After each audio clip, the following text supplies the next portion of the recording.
Para se të fillojmë me videon, do ju ftoja të abonoheshit në kanalin ton Thënie për Jetën dhe të klikoni si përziles për të marrë njoftimet e videove tona më të reja. Faleminderit. Mjeku jep urdhër. Personat që pinë kafe në mëngjes duhet urgjent ta dëgjojnë këtë lajm. Kafeja është një nga pijet më të konsumuara për të nisur ditën çdo mëngjes. Shqiptarët në përgjithësi janë konsumatorë të mëdhenj të kafes. Kafen zakonisht e pini në mëngjes. Ky është rregulli i përgjithshëm i pashkruar. Ka shumë konsumatorë që e pinë kafen me stomakun bosh, gjë që sipas ekspertëve është një gabim i madh. Të dhëna shkencore tregojnë se pirja e një filxhan kafeje me stomakun bosh i shkakton organizmit dëme të konsiderueshme. Kur stomaku është bosh, kafeja çliron acid hidroklorik që rrugëton në të gjithë sistemin tretës. Ky acid është i papranueshëm dhe agresiv për stomakun. Kafeja është e rëndë për stomakun dhe shkakton vështirësi në tretjen. Kur këto të fundit nuk treten dhe shpërbëhen si duhet në sistemin tretës, i çelin rrugën shumë problemeve të tjera shëndetësore. Këto probleme janë irritimi i mukozës së stomakut, fryrje, inflamacion të zorrës, madje edhe shtimi i qelizave të dëmshme në aparatin tretës. Për të gjitha këto arsye, ekspertët ngulin këmbë se kafeja nuk duhet të pihet me stomakun bosh. Ata thanë se ngrënia e mëngjesit është shumë e rëndësishme për njeriun dhe organet e trupit. Për më tepër, ekspertët sqarojnë se kafeja në mëngjes me stomakun bosh rrit nivelin e kortizolit me shpejtësi. Më pas, organizmi ka nevojë për shumë kohë që të kthehet në gjendje normale. Pirja e kafes përpara ngrënies rrit nivelin e aciditetit në stomak, duke shkaktuar jo vetëm fryrje, por shpesh edhe të vjedha. Ekspertët thonë se periudha më e mirë për të pirë kafen është rreth 1 orë pas zgjimit. Gjatë kësaj kohe, ju duhet të konsumoni ushqime të shëndetshme dhe më pas t'i dorëzoheni kënaqësisë së kafes. Megjithse, nëse ju keni nevojë të pini kafe përpara se të hani mëngjes, sigurohuni së paku të shtoni pak qumësht ose ta shoqëroni me një biskot, për të zbutur ndikimet e dëmshme që kafeja mund të shkaktojë kryesisht në stomakun tuaj. Kafeja është një pije shumë e dashur dhe përdoret gjërësisht për shkak të shijes së saj dhe efekteve stimuluese që ofron. Ajo ndihmon në rritjen e energjisë dhe përmirësimin e vigjilencës, duke u bërë pjesë e rëndësishme e rutinës së përditshme të shumë njerëzve. Megjithatë, ka disa aspekte të rëndësishme që duhet të merren parasysh kur konsumoni kafe, sidomos nëse pihet me barkun bosh. Kjo video do ju shqyrtoj pasojat e mundshme të pirjes së kafes me stomak të zbrazët dhe ndikimet e saj në shëndetin tonë. Efektet e pirjes së kafes me stomakun bosh. Kafeja përmban kafeinë, një substancë që stimulon sistemin nervor dhe ndihmon në përqendrimin e energjizimit të trupit. Megjithatë, konsumi i saj në mëngjes pa ngrënë diçka më parë mund të ketë efekte negative për shëndetin, sidomos për nivelin e tretjes. Mund të shkaktojë irritim të mukozës së stomakut. Një nga pasojat kryesore të pirjes së kafes pa ngrënë është irritimi i mukozës së stomakut. Kafeina mund të stimulojë prodhimin e acidit në stomak, dhe kur nuk ka ushqim për ta neutralizuar këtë acid, ai mund të dëmtojë më shumë shtresin e brendshme të stomakut, duke shkaktuar ndjesi ngopje të vjella ose një ndjesi të fortë të dhimbjes.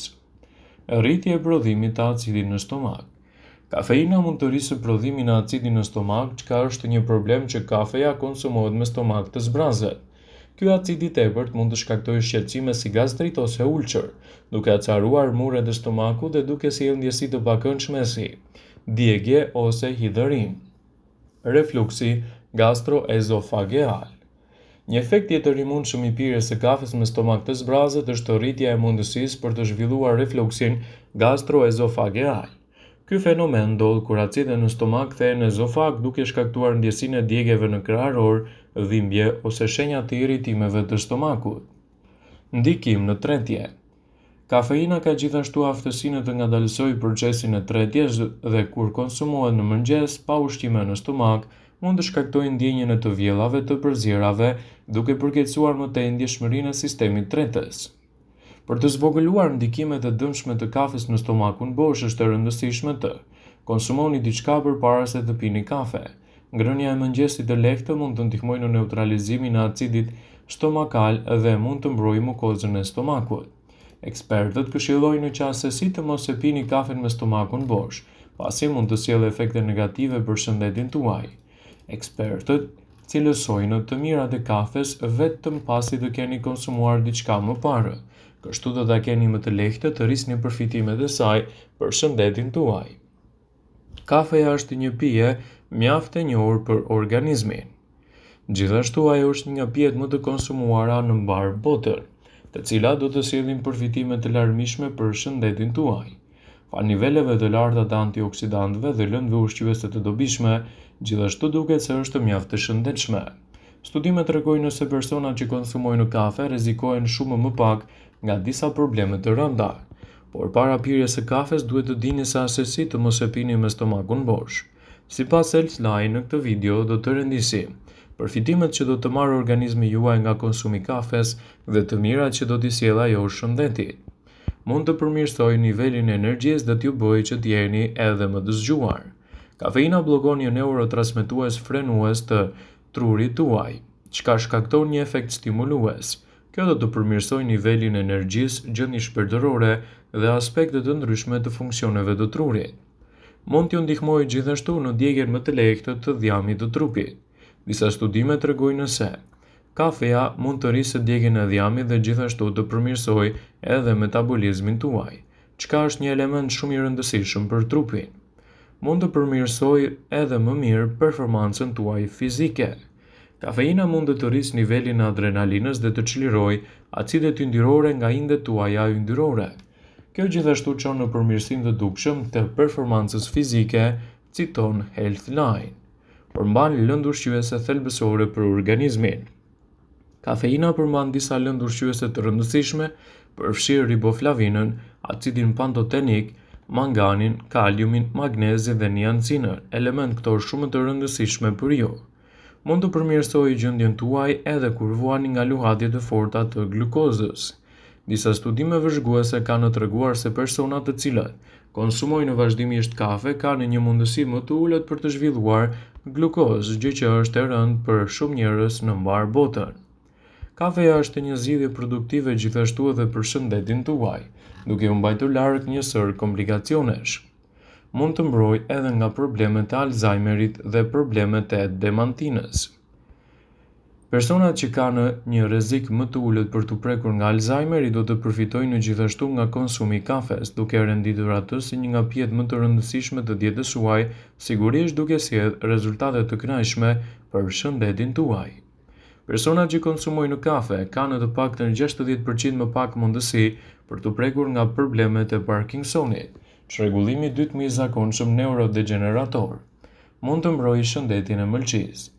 Personat që pinë kafe kanë një rrezik më të ulët të cirozës, e cila mund të shkaktohet nga disa probleme që prekin mëlçin, ul depresionin dhe ju bën të ndjeheni më të lumtur. Kafeja duket se ul rrezikun në shfaqjes së depresionit dhe zvogëlon në mënyrë dramatike edhe humbjen e jetës nga këto shkaqe. Kafeja gjithashtu është një mundësi shumë e mirë për të mbajtur larg radikalet e lira. Nuk shkakton probleme të zemrës nëse konsumohet brenda normës lejuar dhe gjithmonë pas vakteve të ushqimit. Kafeja mund të shkaktojë një rritje të butë të presionit të gjakut, e cila zakonisht zvogëlohet me kalimin e kohës. Pirësit e kafes nuk kanë rrezik në rritje të problemeve kardiake, gjithmonë nëse e pini brenda normës. Ajo ju ndihmon edhe në jetën tuaj më të shëndetshme. Disa studime tregojnë se pirësit e kafes jetojnë më gjatë dhe kanë një mundësi më të ulët për të pësuar problemet të ngjashme me shëndetin. Kafeja është një burim i madh i antioksidantëve në dietën perëndimore. Kafeja është e pasur me antioksidantë të fuqishëm dhe shumë njerëz marrin shumë nga antioksidantët nga kafeja sesa nga frutat dhe perimet e tjera. Kështu, pirësit e kafes do të përfitojnë shumë nga kjo pije, duke renditur atë në një nga vlerat më të mira për shëndetin. Kafeja parandalon në rënien e njohjes. Një studim sipas Healthline ka treguar se kafeja vonon ose parandalon efektet e problemeve neurodegeneratore si Alzheimeri ose Parkinsoni. Studimet përcaktojnë se konsumi i rregullt i kafes zvogëlon shanset deri në 60%. Vëmendje, ju bëjmë me dije se informacionet në këtë video kanë për qëllim që të plotësojnë, të mos të zhvendësojnë në këshillat e mjekut tuaj ose ofruesit të kujdesit tuaj shëndetësor, dhe nuk kanë për qëllim që të mbulojnë të gjitha përdorimet të mundshme, masat paraprake, ndërveprimet ose dhe efektet e tyre negative për shëndetin tuaj. Pasi ta dëgjoni këtë video, do ju ftoja t'i bënit like dhe ta shpërndanit atë në profilin tuaj në mënyrë që të informohen dhe miqtë e tu.